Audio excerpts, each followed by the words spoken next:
Hi friends, అందరు బాగున్నారా? ఈరోజు మనము బొంబాయి చట్నీ ఎలా చేయాలో చూద్దాం. అయితే మనం ముందుగా ఒక కప్పు శనగపిండి తీసుకోవాలి. శనగపిండి తీసుకొని స్టవ్ పైన ఒక ముక్కుడు పెట్టుకొని శనగపిండిని అందులో వేసుకొని వేంపుకోవాలి. వీళ్ళు చూపించిన ఈ విధంగా వేంపుకోవాలి.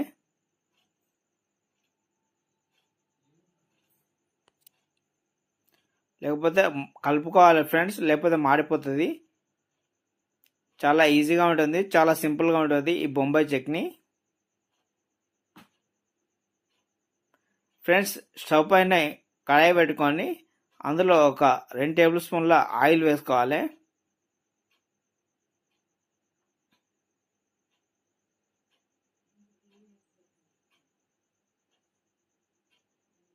ఈ బొంబాయి చట్నీ చాలా సింపుల్గా ఈజీగా ఉంటుంది, ఎవరైనా చేసుకోవచ్చు 5 నిమిషాలలో.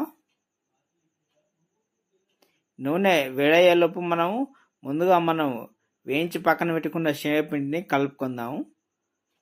ఒక గిన్నెలో వేసుకొని శనగపిండిని అందులో కొన్ని వాటర్ పోసుకొని ఒక స్పూన్ బట్టి కలుపుకోవాలి. ఉండలు లేకుండా కలుపుకోవాలి ఫ్రెండ్స్. ఉండలు ఉండద్దు, ఉండలు ఉంటే చట్నీ అనేది బాగుండదు. ఉండలు లేకుండా కలుపుకోవాలి.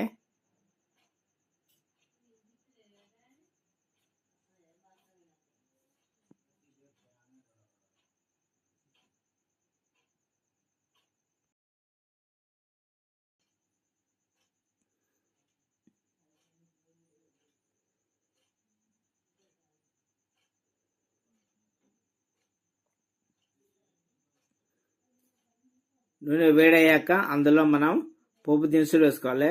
శనగపప్పు, ఆవాలు, జీలకర్ర, మీ దగ్గర ఏవి పోపు దినుసులు ఉంటే అవి వేసుకోండి. ఎండుమిర్చి, మిరపగింజలు,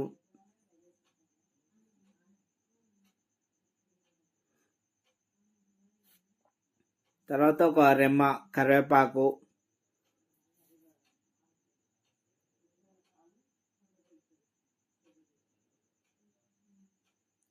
తర్వాత మనం ముందుగా కడిగి పెట్టుకున్న ఒక ఉల్లిగడ్డ, 4 మిరపకాయలు, 4 లేదా 3 మిరపకాయలు, పచ్చిమిర్చి కడిగేసి అందులో వేసుకోవాలి. వేసుకున్న తర్వాత ఒకసారి కలుపుకోండి.